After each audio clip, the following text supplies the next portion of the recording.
பூப்பறிக்க நீயும் போகாதே உன்னை பார்த்தாலே பூவெல்லாம் வேணும் வேண்டாம் எங்கட விட்ட வாங்கோ. எனக்கு பூக்கடையிலேருந்து பூ டெலிவரி ஆயிருக்குன்னு சொன்னேன் தானே. இன்றைக்கு வியாழக்கிழமை, பட் எனக்கு நேற்றே டெலிவரி ஆகிடுச்சு. நான் ராத்திரி ஓவர் டைம் போன இடத்துக்கு இந்த பூவெல்லாம் அலங்காமல் குலுங்காமல் அழகாக காரில் ஏற்றி கொண்டு போய் அங்கேயே ஆரம்பிச்சிட்டு, வெள்ளிக்கிழமை எங்களுக்கு இங்கே ஊருக்கு ஒரு கல்யாணம், அதாவது டெம்பிள் வெட்டிங். வெள்ளிக்கிழமை பொண்ணு மாப்பிள்ளையெல்லாம் மாலையோட போகணும். ஆனால் அக்காவுக்கு புதனும் வியாழனும் வேலை, மாலைக்காரருக்கு மோமெண்ட் சொல்லி வேலைக்கு மோமெண்ட் சொல்லி போட்டு என்னை கடைசி நேரத்தில் திண்டறதானே. நானும் முகூர்த்தத்துக்கு போகணும், அதான் அடுத்த பிரச்சனை.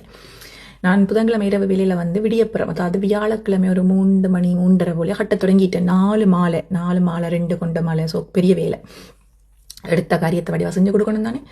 ஸோ வடிவா கட்டி நேரத்தை பார்த்தீங்களா 3:59, கிட்டத்தட்ட ஒரு மாலை கட்டிட்டேன்.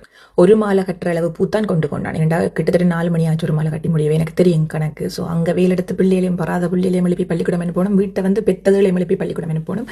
ஸோ ஒரு மாலை அங்கே கட்டி போட்டு ஓடி வந்து வீட்டை பிடியில் அடிச்சு எழுப்பிட்டு இன்றைக்கு அம்மா கொண்டு இறக்க மாட்டேன், நீங்களா போங்க நான் ஓமெண்ட் போவினோம். சரியான அந்த ஹெல்ப் பண்ணி 2 பேருமே தாங்களா போட்டணும். அந்த நேரத்தையும் வீணாக்குவேன்னு சொல்லி கொண்ட மாலையும் கட்டி ஒன்று முடிச்சாச்சு. சமையல் சாப்பாட்டுக்கெல்லாம் லீவை போட்டுட்டு தான் கட்டி கொண்டிக்கிறேன். இதை வந்து வாய்ஸ் ஓவர் கொடுத்து அப்லோட் பண்ணுறது ஒரு டீ பிரேக் எடுத்தேன். ஸோ இன்றைக்கு நைட் டியூட்டிக்கு பூ கொண்டு போய் கட்ட முடியாது. என்னடா நான் வாரத்துக்குள்ள பம்பளை மாப்பிள்ளை கோயிலுக்கு ரங்கணும் இல்லை. ஸோ எடுத்த காரியம் யாவலும் வெட்டி படி வசஞ்ச வேக்கெல்லாம் கொடுத்துட்டு தான் இன்றைக்கி நைட் டியூட்டி ஜாயின் பண்ணுறது.